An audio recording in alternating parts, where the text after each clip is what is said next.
So we are starting a new series called Simply Christmas. All right, and Christmas is a wonderful time of the year. It is also an opinionated time of the year, right? So I'm going to throw some things out there, and I just want you to think about like how you would do this. Like one, do any of you open presents on Christmas Eve? Anybody? Christmas Eve? Do any of you open on Christmas Day?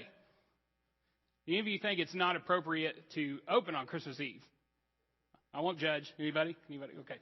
So there's different kinds of things. So sometimes, like at home, when you get up and you have your kids and you're unwrapping presents, you want it to be kind of like this, okay? Like you sit kind of pretty in a circle, one at a time. Everybody watches as the kid unwraps. You know, that sounds really nice, and that's how I would like it at my house, but then other times it's like this, okay? So like they're ripping apart, they're screaming. There's a chance that a kid, like sometimes Trace, he's came up to me and he's like, "Dad, I unwrapped this, and this is like white Fruit of the Loom underwear." And I'm like, that's Papa Junior's, it's not yours, you know, and they're just opening up things that don't belong to them. And then, and then you're left with a mess that looks kind of like that. Anybody? Yeah. There's either the person that runs around and throws things in a box or in a trash bag, or it looks like that. And I know for some of you right now, your blood pressure is going up just looking at that, right? So there's that. There's Christmas movies. Maybe you're kind of a traditionalist and you like to watch like Rudolph. Anybody watch Rudolph? Yeah. And then, or maybe you're one of those people and you think because it happened during Christmas time or came out that you think that it's a movie, which you're wrong. You know, that's Die Hard. So anyway, and then, or you want to watch something just a little bit goofy, you know, maybe, or so like you have like the Elf, you know, so, sorry, Ryan, but anyway, so, you know, or lights, you know, you want it to look uniform. You have those people that want it to look all the same, so they use white lights. Do you know what house that is? It's the Griswolds, right? So like white lights, and then, or you're kind of like this. You don't care. Like it's colorful, whatever. You can have a lighted flamingo, like in the yard, whatever. It doesn't matter. So, and that's what you choose. And here's the thing. Even though it is you know, we can have opinions about Christmas. One thing I know for sure is that Christmas is a time where we actually turn our focus from us to other people, right? Like if you're a guy, you'll go out and you'll shop, okay?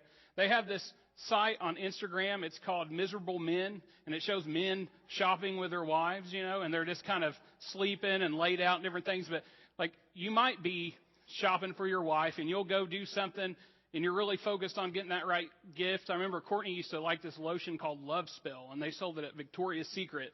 So I would go in there by myself, you know, and the person would approach me, and she'd say, "Hey, can I help you?" And I'd say, "I just want you to know I'm a married man, and I'm in here shopping for my wife.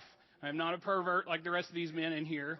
And so we'll do stuff like that. We focus on other people. And in a world where sometimes it's just a little bit dark, we start to bring light to that. We start to focus on Jesus, God, each other. And it just needs to be Christmas all the time, right? All year long. So, as we go through this series, we're going to talk to you about the characters that we come across in the Bible. And one, what you're going to see as we open up is just like this world can be dark, Jesus came into a world that was dark. All right, Luke 1:5 says this, and it's 7 says, "In the time of Herod, king of Judah, there was a priest named Zechariah. His wife Elizabeth was also a descendant of Aaron. Both of them were righteous in the sight of God, observing all the Lord's commands and decrees blamelessly. But they were childless because Elizabeth was not able to conceive, and they were getting very old." So, first thing is there was darkness. All right, and Herod, it said he was the king. Herod was the man then. Okay, in the time of Herod, king of Judah. So this is not a historical picture, of course, because it's like a cartoon. But like one, if you read in the Bible, and you're going to find out that he was an evil man. Okay, and he was a paranoid man. So secular history, like if you look at that even, they'll tell you that he was not a nice guy. He used to send out spies to listen to people, to see if anybody was talking about them. And if they were, he would kill them. Okay, so he was a liar. He was a murderer. He's paranoid. He was a narcissist. He was all those things. He was the king. And this is where Jesus came into earth at, in this dark place. And, you know, if I'm going to do that, if I'm coming into the world, I'm coming in like today, like where I'm not going to be killed, you know. But he chooses to come in at this time, at just the right time. And so there was darkness, all right? And then there was Zechariah and Elizabeth, and they were holy. So it said that they were blameless, and they followed God. And if you can throw them up. So they have a beautiful story. It would be a great love story. It's something that could be on the movies. It was awesome. But they were holy, consistent. They followed God, and they kept His commands. And because of that, God chose them. Now, He hadn't spoke to the people in 400 years. All right?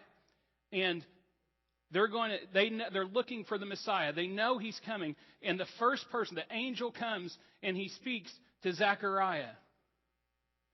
That would not be who you would think they would come speak to. If Donald Trump said, I have something coming and it's huge and I'm going to need some help and I'm going to pick somebody, and then he like showed up at Chris Jones's house and he was like, Chris, I choose you to help me. What would you say? You would be like, not me, you're picking me. Like, I would think the same thing. Like, but that's what he did. He picked a man that was holy and that loved God, and a lady that was holy and loved God. It was a dark world, but they were holy, and that's why God went with them. So it was dark, they were holy, and God had perfect timing. Zach and Elizabeth had no children. They wanted to, but they couldn't, and it seemed like that was never going to happen. They had been praying for something for a long time, and that prayer had not been answered. So in Luke, we continue in 8, it says, once when Zechariah's division was on duty and he was serving as priest before God, he was chosen by Lot according to the custom of the priesthood to go into the temple. So he was getting ready to go in the temple to pray for people, and it was kind of like drawing names out of a hat. There's a lot of people that want to do it. He got picked. This is like a one-in-a-lifetime thing. So he goes in. And when the time for the burning of incense came, as the assembled worshipers were praying outside, so he would go into this temple and he would light incense. The incense would burn, and as the smoke went up, it was like representing the prayers of the people going up to God. So he would light the incense. Okay, and it says, then an angel of the Lord appeared to him, standing at the right side of the altar of incense. When Zechariah saw him, he was startled, was gripped with fear. But the angel said to him, do not be afraid, Zechariah. Your prayer has been heard. Your wife Elizabeth will bear you a son, and you are to call him John. And it was John the Baptist. He will be a joy and a delight for you, and many will rejoice because of his birth. So, you have to think that Elizabeth and John, they had been praying for a baby forever. Okay? They're getting old, and it's not happening. And they probably think, God, where are you in this? This is what we want. We follow you, and it's just not happening. How many of you were born, like, in the 90s? Anybody here born in the 90s? Okay. So, if you were born in the 90s, I'm going to try to make you feel really old, okay? And everybody after that, we're going to feel old with them. So, like, if you were born in the 90s, think about this. Kid that was born in 2001 are graduating. Kids that are born in 2006 are teenagers.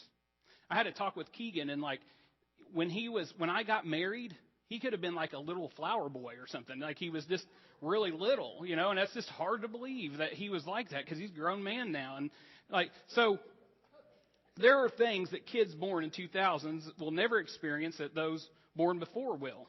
Okay, so like this sound, they will never experience this. Go ahead and play it.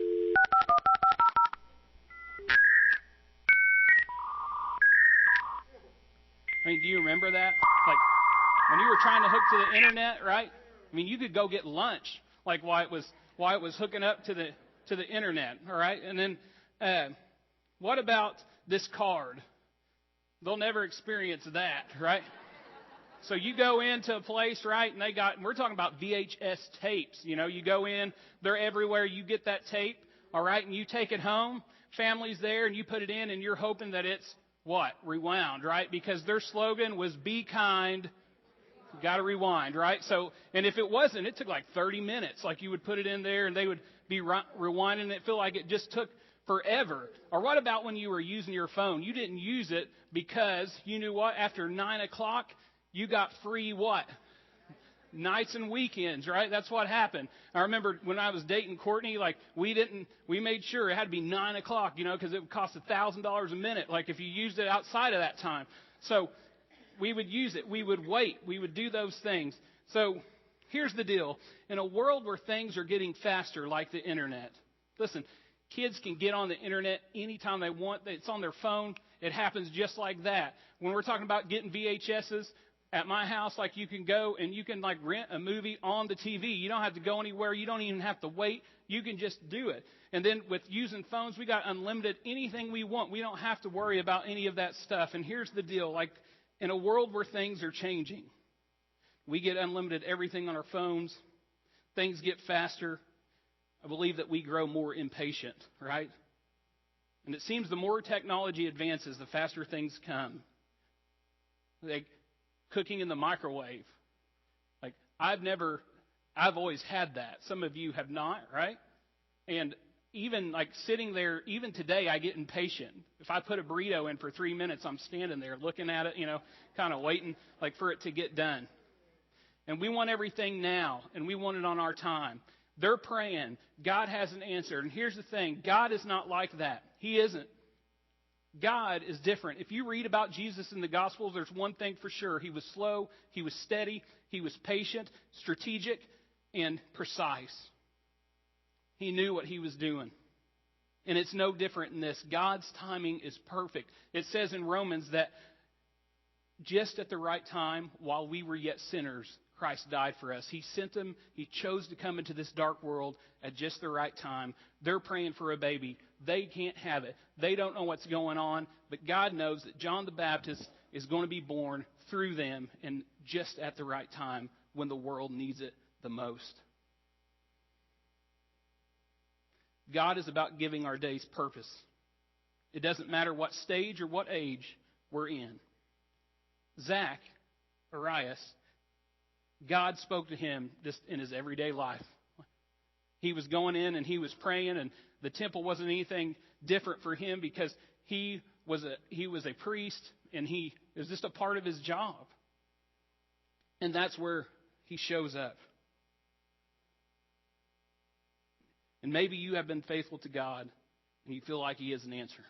Maybe you've been praying about a job. Maybe you don't like the atmosphere of where you work. Maybe you don't make much money. Maybe you have a kid that's a prodigal and you're just praying for him to return. Maybe you have a husband or wife and they're not saved. A tragedy has happened. I don't know, but you're praying and it feels like God isn't there and he isn't working, but he is.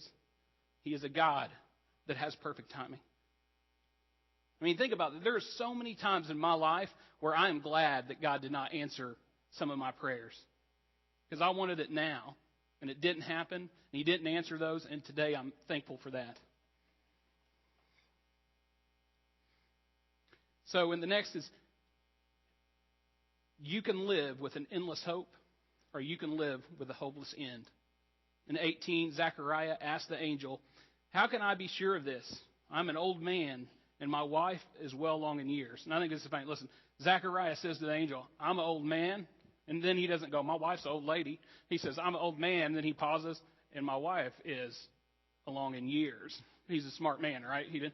So the angel said to him, "I am Gabriel. I stand in the presence of God, and I have been sent to speak to you and tell you this good news. And now you will be silent and not be able to speak until the day this happens, because you did not believe my words, which will come true at their appointed time." He didn't believe, and he didn't believe the promise. He didn't believe that was happening.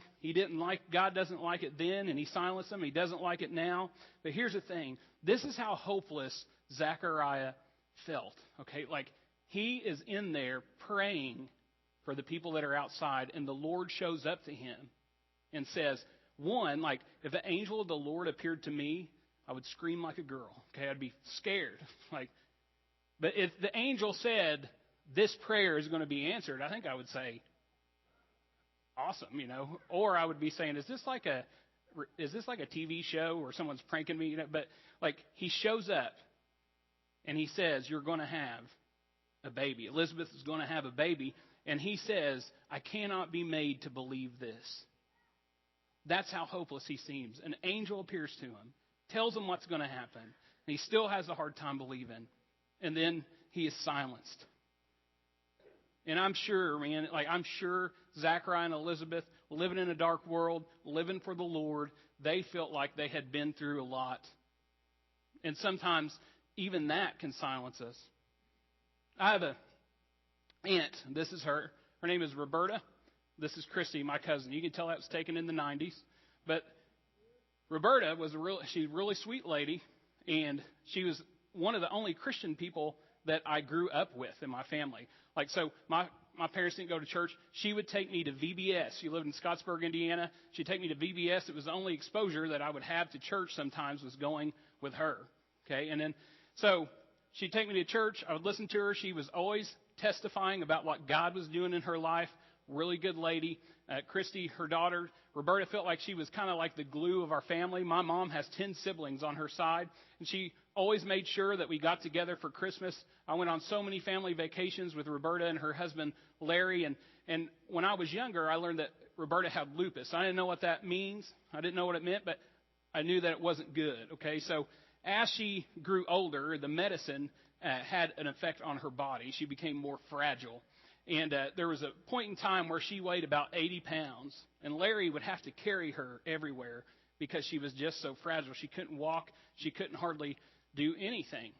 And I remember one night being at their house and him saying, hey, we're going to go to the hospital. It's not looking good. Roberta is there. And this had happened before. I thought everything was just going to be okay, because it was always okay. And we went there, and I watched Roberta as she passed away that day. She went from here to being with the Lord. And I remember listening to my uncle, Larry, call my mom and tell her about it. And I remember him breaking down and crying, and he was upset. Christy, my cousin, she cried like someone I've never heard before. And a few years later, I found this tissue in this bag in her room. And in it was a note, and it said, with this tissue, I caught every tear that I cried when my mom passed away. And with this, I want you to know, they prayed for her to be okay. They prayed for somehow her to be healed. They prayed for her all the time. And this sounds like a hopeless end, doesn't it? But it's not true. I used to see Larry at church never, and now he goes to church all the time. He's remarried, and Roberta, one of the last times that I was able to talk to her was, no joke, it was Christmas Day. And I walked into her house, and she didn't normally hug, but she gave me a hug that day, and she told me she loved me. And I knew something was wrong, and as I get older, I think that she kind of knew her time was near. And I think she was holding on to that. But she held on to this promise. See, she was always upbeat. She was always good. She knew that no matter what happened, there was this promise of Jesus. There was this promise when she passed on from this life, she would be in the next life. My Uncle Larry, he has that same promise. One day he'll see his wife again because of Jesus, because of this story, because of Jesus coming to earth for us. He has this promise. And after this happened, I remember Larry, my mom, and Christy, it was like we didn't get together for a whole year.